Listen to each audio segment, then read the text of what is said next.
Alright, today's video we're going to make a fertilizer at home, very cheap, and anybody can make it. It's actually even better than that. It's a time-released liquid fertilizer that's going to give nutrients to your plants over a much longer period of time. So forget your chemical fertilizers because they just give food for about 6 weeks and then it's finished. This stuff is going to give food for months and months to come. Let's take a look.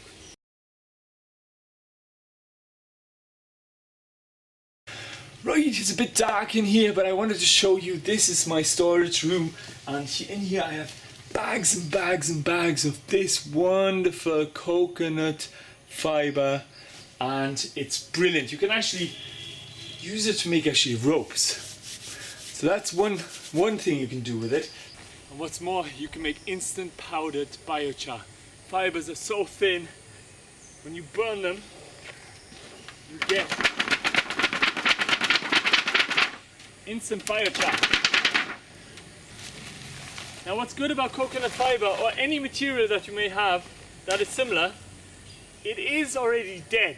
So all the carbon that it has fixed, the coconut tree that has fixed all the CO2 in its fibers, basically when I put that into the soil, it's going to fix that CO2 in the soil for us, and it can stay there for up to 2,000 years, which is just really amazing way of actually combating climate change.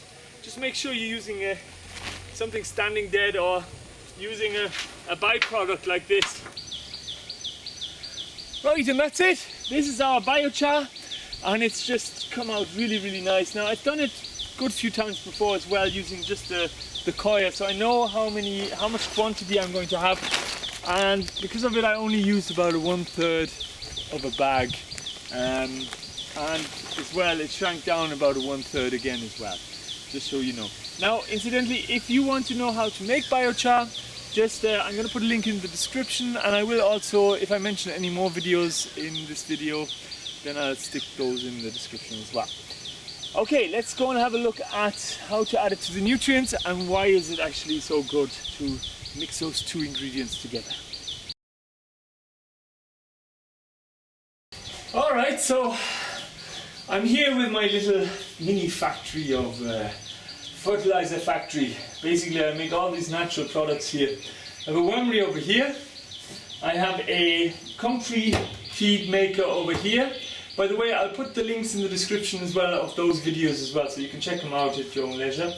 And then I have here a big old drum full of biochar and a secret ingredient which I'll tell you now in a second. But before we get into that, I need to explain why you actually, when you're adding nutrients to your biochar, what happens is, first of all, biochar it's almost like charcoal, is almost like a sponge.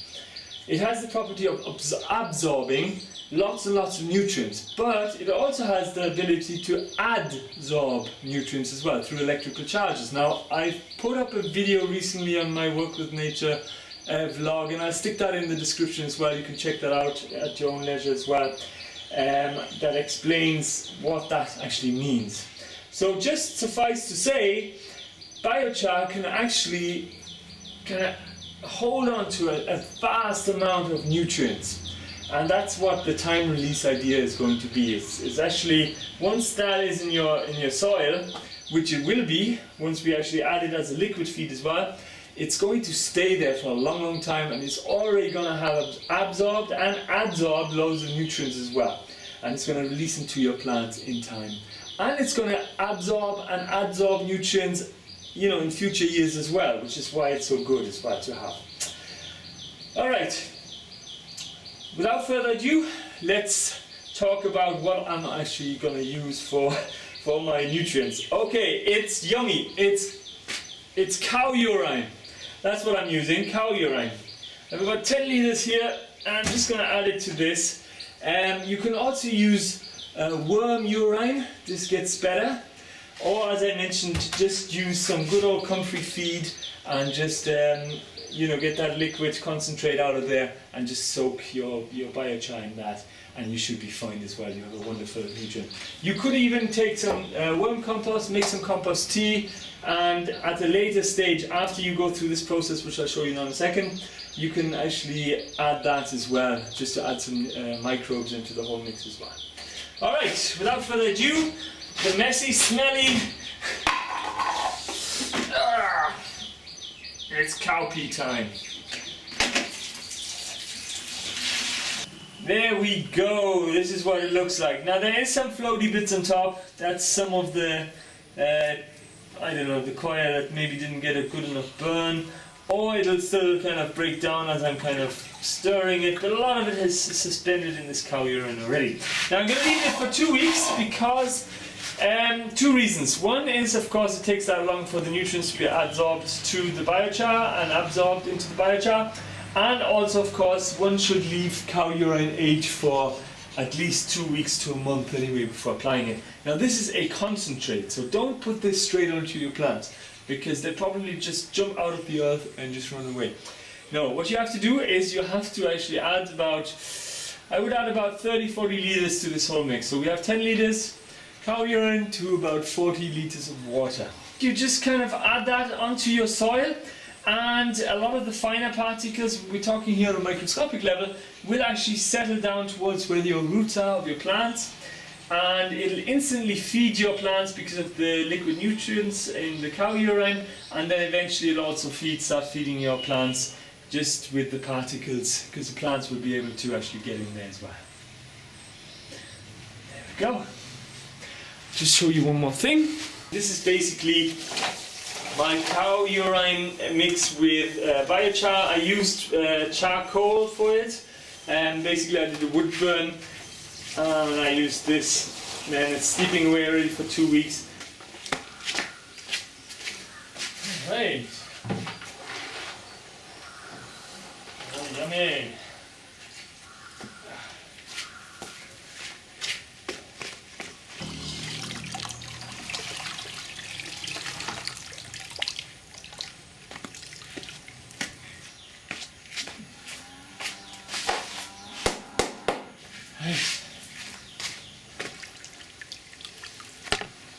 That.